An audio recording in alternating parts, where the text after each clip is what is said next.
সমস্ত সনাতনী যোদ্ধা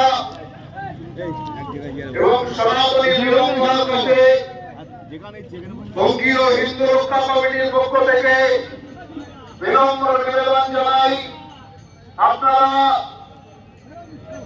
যারা এই বিক্ষোভ যাত্রায় পা মিলিয়েছেন, আপনারা আসুন এবং আপনাদের জন্য আসন সংরক্ষণ করা আছে, যে বসার ব্যবস্থা করা আছে, আপনারা নিজ নিজ আসন গ্রহণ করুন।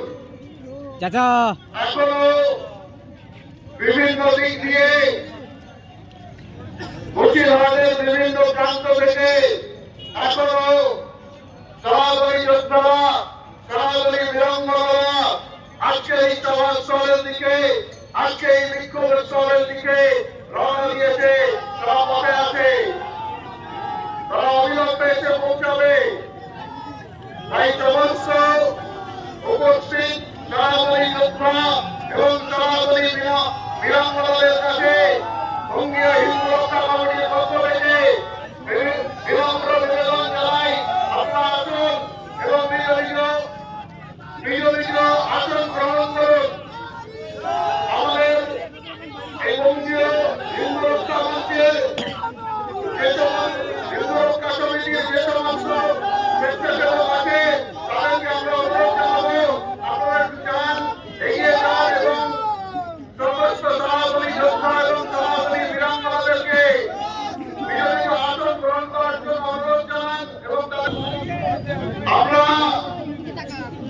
পার্শ্ববর্তী আমাদের প্রতিবেশী দেশ বাংলাদেশে সনাতনী হিন্দুদের উপর যে অত্যাচার হচ্ছে, সাথে সাথে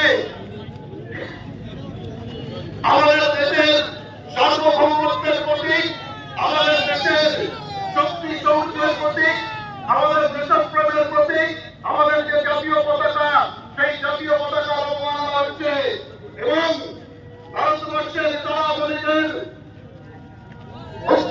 বাংলাদেশি মৌলবাদের বিরুদ্ধে অত্যাচারের যে নির্মম করে গেছেন, সেই চিন্ময় প্রভুকে বিনা বিচারে মিথ্যা কেস দিয়ে তাকে বন্দী করা হয়েছে। তার মুক্তির দাবিতে এই তিনটি প্রধান ইস্যু নিয়ে আজকের বিক্ষোভ সমাবেশে ডাক দিয়েছিলাম। বঙ্গীয় হিন্দু রক্ষা কমিটির পক্ষ থেকে আপনাদেরকে সকল সনাতনী যোদ্ধা এবং সনাতনী বীরাঙ্গনাদেরকে যারা এখানে উপস্থিত হয়েছেন তাদেরকে সাদর আমন্ত্রণ জানাই। আসুন আপনারা নিজ নিজ